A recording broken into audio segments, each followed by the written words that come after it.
Hello, sports fan. This is Steven here with Sports Choice Plus. I'm in your very special breakdown. I'm going to be covering Thunderbolts Nation.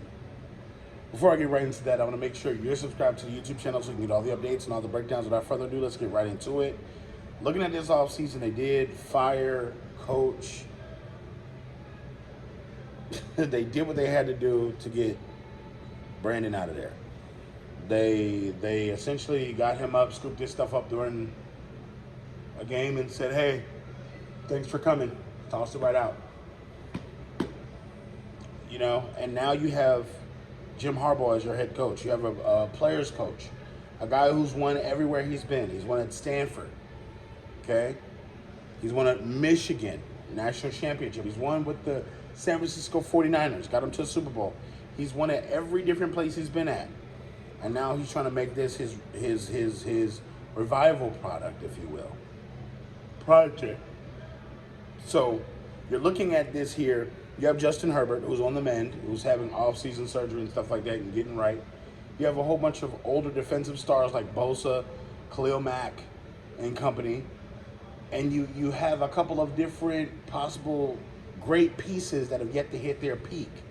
From the standpoint of, you know, this team has a lot of veterans. They have a lot of mixed guys as far as younger guys, older guys, that mix of leadership. But right now you have an opportunity to also check yourself. You have an opportunity to look in the mirror and say, what are we as a team? You have a dope quarterback. You have to be able to finish out quarters. You have to be able to finish out games. This team, the last two seasons, has lost a lot of one-possession games. They lost a lot of games that was essentially by 1 point or missed field goal here or 2 points or 3 points. They lost a lot of games like that.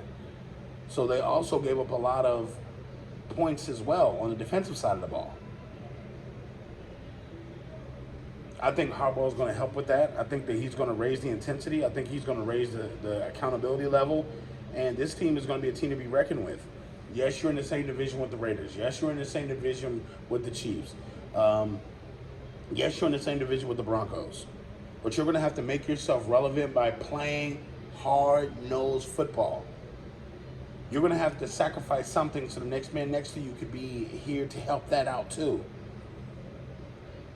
So I think when it's all said and done, I think you have a lot of good energy on that Chargers team.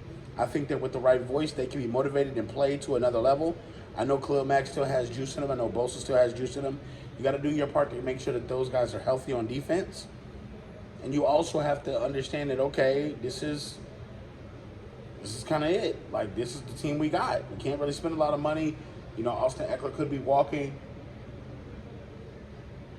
You got to make sure your core is tight. You got to make sure your core is established and they're good and they can do everything that they want to do. So I think the Chargers are in a good position. I don't think it's a bad situation. I think that, you know, it's a fresh start, fresh coach. And now it's just time for them to kind of push forward and try to do their best that they can. So I think that they're going to have success moderately. I think they're going to potentially catch a couple people sleeping because they're not going to think the Chargers are any good. So all you Chargers fans, get in the comment section below. Definitely check out Sports Choice Plus for all the breakdowns on all the updates. We'll see you in the very next video.